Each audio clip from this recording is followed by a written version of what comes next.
Bienvenue dans Grâce Divine, bienvenue dans cette émission intitulée Sur le cheminement de la vie conjugale avec l'Académie Grâce Divine. Je tiens déjà à remercier la chaîne télévisée Adam Fopa de Paris qui sponsorise cette émission avec l'Académie Grâce Divine.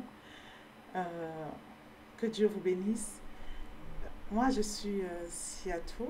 Je suis Princesse Coquetterie Siatou. Je suis fondatrice de la marque Princesse Coquetterie, de la marque cosmétique Princesse Coquetterie.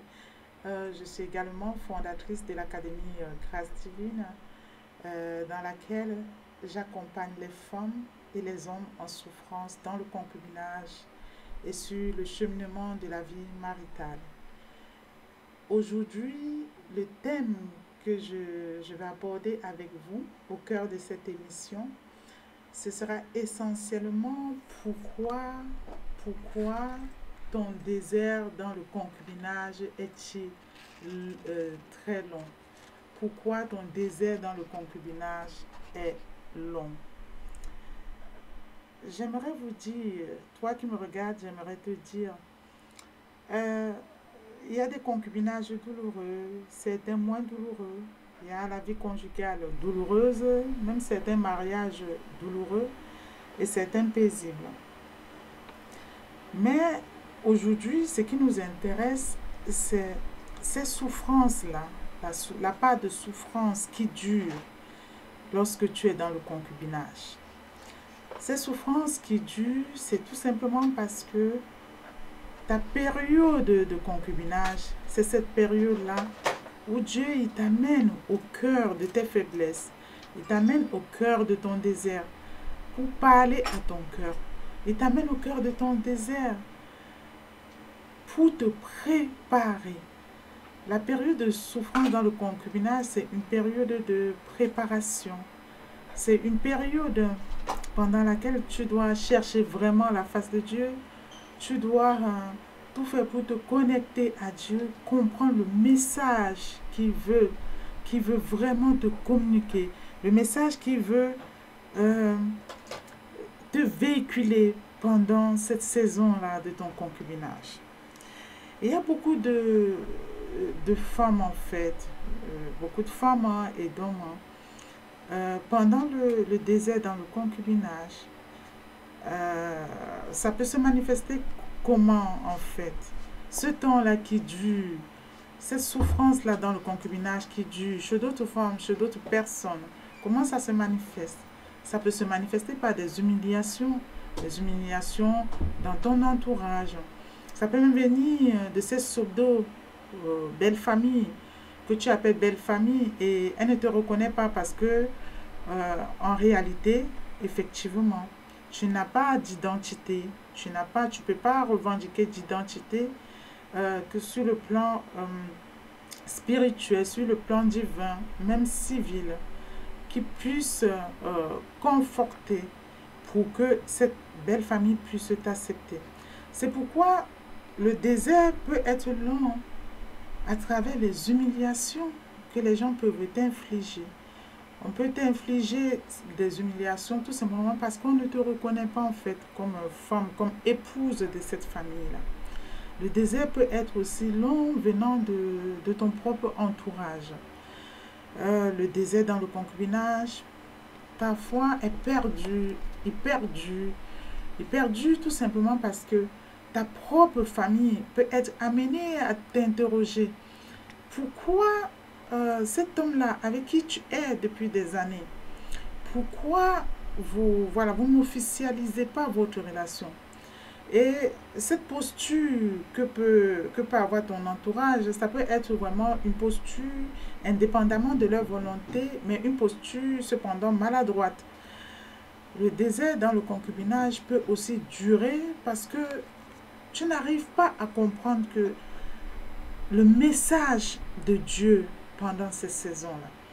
Plus tu comprends la leçon qu'il veut te dire, plus tu comprends très rapidement ce qu'il dit à ton cœur, tu parviens à te séparer directement. Parfois, certaines femmes ne comprennent pas que les souffrances que tu peux endurer dans le concubinage, ça peut être tout simplement parce que cet homme-là n'est pas fait pour toi. Parce que d'autres personnes croient que sortir du concubinage, c'est se marier à tout prix avec cet homme-là, avec qui tu es dans le concubinage. Certains hommes aussi pensent pareil, que la sortie du concubinage se manifeste par un mariage avec cette femme qui partage ta vie déjà depuis plusieurs années. J'ai envie de te dire non. La sortie du concubinage aussi peut se matérialiser tout simplement par un retour dans le célibat. Pourquoi il est important de comprendre le message que Dieu parle à ton cœur pendant tes périodes de souffrance dans le concubinage? Il est important parce que il peut s'avérer tout simplement que cette femme-là, elle n'est pas ta future épouse de destinée. Elle peut être cette femme-là qui n'est pas faite pour toi. Elle peut être une femme qui va t'apporter que malheur sur malheur. Elle peut être cette femme-là dont vous n'avez pas de vision commune pour le futur mariage. Et c'est pareil pour les hommes. Il y a parfois, dans certains concubinages, les femmes sont maltraitées, elles sont humiliées, elles sont rejetées, elles sont insultées, d'autres sont même violentées. Mais elles ne comprennent pas que c'est parce qu'elles sont assises sur une terre qui n'est pas la leur, sur une terre qui n'est pas fertile. Il est important de se poser, il est important de s'asseoir, de se questionner. La Bible nous dit ceci: au jour du malheur, assois-toi et réfléchis. Il est important vraiment de s'asseoir pour creuser le message pendant ta période, pendant ces périodes de souffrance dans le concubinage. La souffrance qui dure dans le concubinage, ça peut se matérialiser par quoi? Ça peut se matérialiser par des violences psychologiques. Des violences psychologiques, comment ça se passe, les violences psychologiques? Imagine, tu es dans un concubinage où tu vis le concubinage tout seul, où tu es juste devenu une colocataire. L'homme, il ne fait pas attention à toi, ou la femme, elle ne fait plus attention à toi. Elle n'est pas en fait dans ton affaire. Tu es dans un concubinage où vous ne pouvez pas bâtir les choses ensemble. Vous n'avez pas en fait de vision commune. Vous n'avez pas de projet ensemble. Chacun est dans son coin et se bat pour son propre compte. Cela peut engendrer en fait des violences psychologiques. Parce que, par exemple, pour la partenaire qui pense être dans un couple, qui se dit être dans un pseudo-mariage en parlant de concubinage, ces personnes, finalement, lorsqu'il s'agit de se comporter vraiment en époux ou en épouse, tout le monde déserte. Oui, ça peut engendrer de la souffrance psychologique. La souffrance psychologique peut se matérialiser par les rejets. Ça peut aussi se matérialiser dans le concubinage par des trahisons. Nous voyons beaucoup de problèmes de couple qui ressurgissent, qui viennent sur le plateau, qui ressurgissent même dans l'académie. C'est souvent beaucoup de couples qui sont en concubinage, où l'homme finalement, comme il sait qu'il n'est pas entièrement engagé dans ces relations-là, il n'a pas par exemple vu les parents civilement, il n'a eu aucune démarche, donc il n'a eu aucune responsabilité qui le mobilise à reconnaître ces relations-là. L'homme aura parfois tendance à être infidèle, il aura tendance à être cet homme-là volatif. Et cela peut engendrer de grosses souffrances psychologiques chez la femme en fait. Il n'y a pas que les hommes, il y a des femmes qui sont infidèles dans un concubinage où finalement l'homme n'est quasi pas là, où il voit d'autres femmes. Oui, la femme peut être aussi amenée à se tourner ailleurs. Et tout ça, ça engendre de gros traumatismes en fait dans le concubinage. Il y a un autre volet, il y a le désert dans le concubinage peut durer. Pourquoi? Ça peut durer tout simplement parce que tu ne comprends pas le message qu'il y a derrière les violences, par exemple physiques, que tu subis. Ceci ne veut en aucun cas dire que dans certains mariages, il n'y a pas de souffrance. Ce n'est pas ce que je dis. Mais j'ai envie de vous dire que les problématiques de la vie conjugale, les plus accentuées et ceux qui sont plus nombreux, c'est si il faut mettre sur une balance les couples qui sont dans le mariage et ceux qui sont dans le concubinage, les problématiques reviennent, le pourcentage le plus élevé, c'est surtout dans le concubinage. Et je pense que ça, c'est aussi dû au fait que euh, la relation, elle n'est pas fondée sur des bases claires, en fait. C'est dû aussi au fait que c'est une relation de laisser aller dans laquelle chacun fait comme il veut. Ce qui est douloureux dans le concubinage et ce qui peut faire que ton désir dans le concubinage, c'est que si tu n'as pas compris que dans ce concubinage-là, dans ce terrain, dans ce que tu es en train de bâtir là, tu n'as pas compris que Dieu n'est pas là dedans. Oui, le désert peut être très profond, le désert peut être très long, le désert peut être aride. Mais j'ai envie de te dire que ce n'est pas l'essentiel. Ce n'est pas l'essentiel en fait des souffrances que tu traverses dans le concubinage. L'essentiel, c'est de déceler ce message-là. C'est souvent pendant la période de cette douleur-là dans le concubinage que tu te poses en fait. J'ai envie de te dire que le concubinage, les souffrances que tu traverses, c'est un lieu en fait d'enseignement pour toi. Le désert que tu traverses dans ce concubinage-là, c'est un lieu de construction. C'est un lieu qui te prépare pour ton futur mariage. C'est un lieu même qui te prépare pour le choix de ton futur conjoint. Parce qu'il peut s'avérer que ce n'est pas cet homme-là avec qui tu es. Il peut s'avérer que ce n'est pas cette femme-là avec qui tu es. C'est pourquoi il est important de comprendre ce que Dieu il est en train de dire à ton cœur. J'ai envie que tu comprennes que ce temps-là, ce temps de désert dans le concubinage, c'est un temps aussi de méditation. C'est un temps où tu dois te recentrer sur toi-même.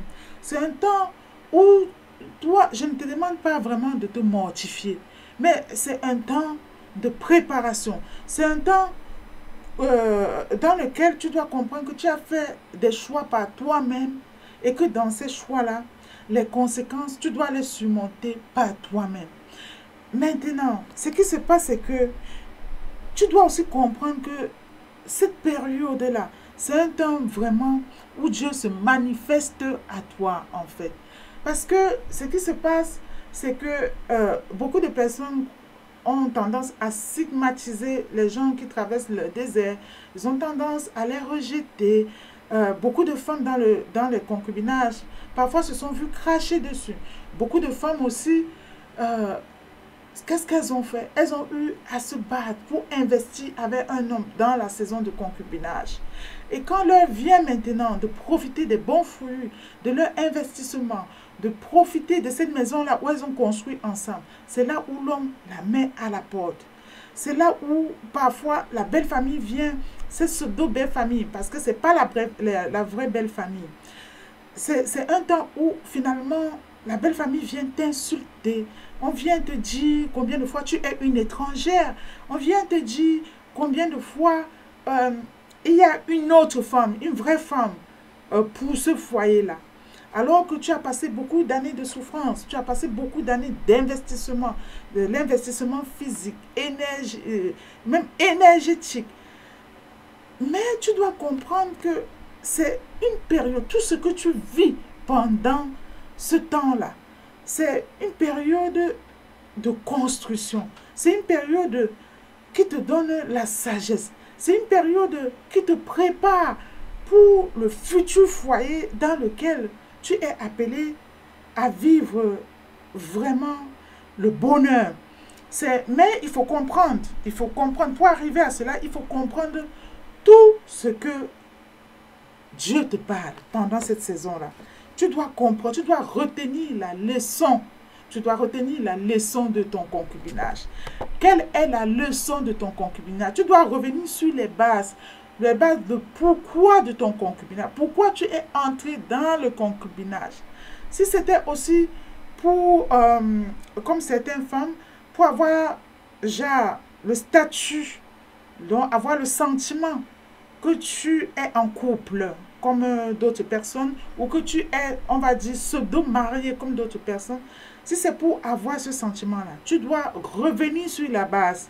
Si c'était pour les problèmes matériels, en te disant, ah, vraiment, j'ai décidé d'aller rapidement me mettre en concubinage, oui, c'était parce que finalement, oui, j'avais atteint un certain âge et dans ma propre famille, j'étais finalement devenue comme le boulet de la famille. Oui, aller me poser rapidement avec quelqu'un, ça m'épargne justement de tout ce qui est insulte.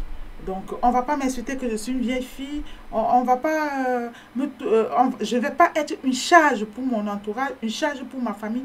Tu dois donc, en fait, ce qui se passe, c'est que tu dois revenir sur la base des bases. Tu dois revenir sur le pourquoi de ton concubinage pour comprendre le message du désert que tu traverses dans le concubinage. Tu dois revenir dessus, te re-questionner.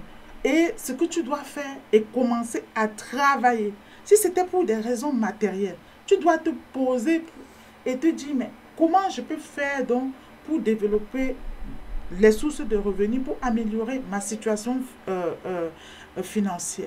Si c'était parce que ton célibat a été très long, tu dois te poser la question à savoir, est-ce que c'est vraiment l'homme qui est fait pour moi? Parce qu'il se peut que, si c'est pour cette raison-là, finalement, tu as décidé d'aller te poser avec quelqu'un qui n'est même pas peut-être dans ta destinée, sur ton chemin de destinée. D'où la raison de tes souffrances.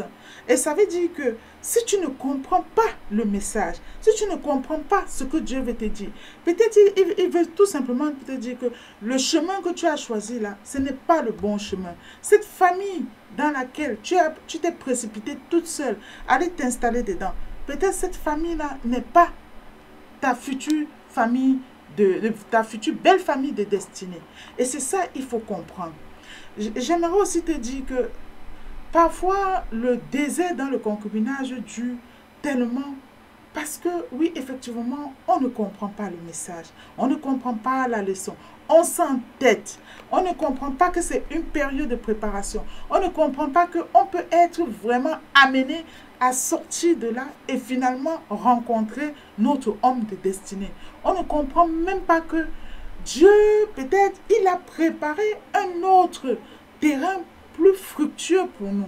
On ne comprend pas que, finalement, ce désert-là perdu, c'est parce que, peut-être, cet homme-là est établi sur des mauvaises fondations.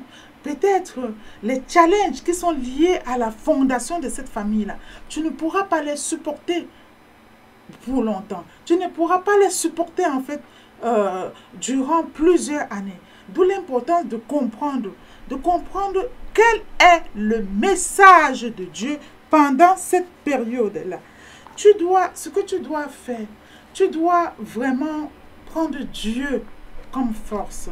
Tu dois te recentrer sur Dieu pour comprendre et les raisons de ton concubinage, pour comprendre les messages de ton concubinage, pour comprendre ce pourquoi Dieu t'appelle et la manière à laquelle il t'appelle de sortir de ces concubinages-là.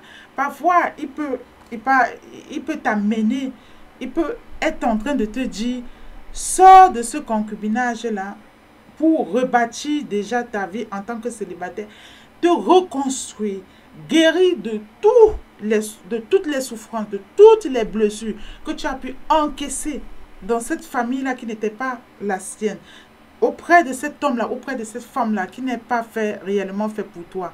Peut-être il te dit ce message-là, mais toi, tu t'entêtes.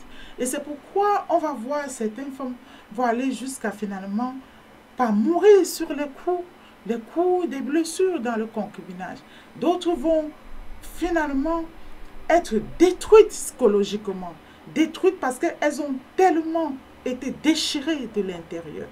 Mais comme elles ne comprenaient pas le message de la saison, elles ne comprenaient pas en fait la leçon de la saison, elles se sont entêtées à rester. Et du coup, elles finissent vraiment émiettées. Donc ce qui est important au cœur de cette émission, c'est vraiment, comme je t'ai dit, moi je ne vais pas revenir sur tout, c'est vraiment comprendre le pourquoi ton concubinage dure. Le concubinage dure tout simplement parce que cet homme-là peut ne pas être fait pour toi. Cette femme peut ne pas être faite pour toi. Le concubinage peut être très long parce que tu ne comprends pas le message divin qui est caché. Le message, la révélation que Dieu veut te faire à travers les souffrances dans le concubinage. Ton concubinage peut vraiment durer aussi parce que tu refuses de chercher la face de Dieu pendant cette période-là. Ton concubinage peut être long tout simplement parce que tu veux marcher seul sans Dieu. Tu t'entêtes. C'est ça en fait. Donc, sur ce, c'est la fin de cette émission. Je reviendrai toujours avec des contenus sur la vie conjugale, sur le concubinage, sur le mariage, sur la vie de couple, parce que ce soit le concubinage, c'est une forme de vie de couple. Le mariage, tout ça, c'est la vie de couple. Donc, je reviendrai toujours avec des contenus là-dessus. Mais avant de partir, donc, je te présente ce livre dont je suis l'auteur. N'oublie surtout pas de prendre ton exemplaire. Il s'appelle Vaincre le concubinage, dans lequel j'ai vraiment abordé certains messages très précieux qui peuvent t'aider pour toi qui es en souffrance dans le concubinage. J'ai abordé certains messages vraiment du plus profond de mon cœur qui peuvent t'aider à sortir de ce concubinage douloureux-là. Dans le livre, il est disponible sur Amazon. Le livre aussi, tu peux le commander directement en me contactant via mon numéro qui est affiché en bas de cette émission. Le livre aussi, tu peux le payer par PayPal, tu peux le trouver également sur tous mes réseaux sociaux, YouTube, Facebook, Instagram, TikTok, et c'est intitulé Vaincre le concubinage. Et tous mes réseaux sociaux, c'est Académie Grâce Divine, Princesse Coquetterie. Et Princesse Coquetterie, c'est la page sur laquelle vraiment je fais des tutos de maquillage et je fais aussi des formations de fabrication de marques pour des femmes qui le veulent, qui veulent se lancer dans l'entrepreneuriat. Et l'Académie Grâce Divine, c'est vraiment cet endroit-là où nous abordons et nous accompagnons continuellement toutes les personnes qui sont en souffrance sur le cheminement de la vie conjugale, toutes les personnes qui sont en souffrance, que ce soit dans le mariage, dans le concubinage, dans la vie de couple, et toutes les personnes qui attendent vivement la faveur maritale. Donc, si j'ai quelque chose à te dire avant de clôturer l'émission, c'est vraiment de te dire, écoute le message de ton désert sur le cheminement de la vie conjugale. Écoute ce que Dieu parle à ton cœur pendant cette période de souffrance-là, dans ton désert, dans le concubinage. Cherche avant tout la face de Dieu. Il n'y a que lui seul qui peut te guérir de toutes les souffrances que tu encaisses dans le concubinage, parce que c'est le médecin par excellence. Il n'y a que lui seul qui peut penser tes blessures. Il n'y a qu'à lui que tu peux vraiment déposer tous tes fardeaux et il va te les enlever. Donc, je te dis à très bientôt sur cette émission et je remercie vivement Adam Fopa Média Paris, cette chaîne télévisée-là qui sponsorise notre émission, qui sponsorise l'émission intitulée Sur le cheminement de la vie conjugale avec l'Académie Grâce Divine. Merci beaucoup et merci à vous tous. Pour toutes les personnes qui ont des questions justement à me poser, n'hésitez pas.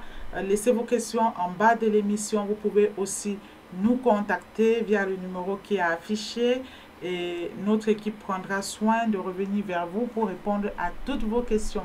Si vous souhaitez intégrer aussi l'académie, donc composez tout simplement ce numéro-là et nous allons vous répondre. Donc soyez vraiment bénis et à très bientôt. Bye bye. À très bientôt. Bye bye.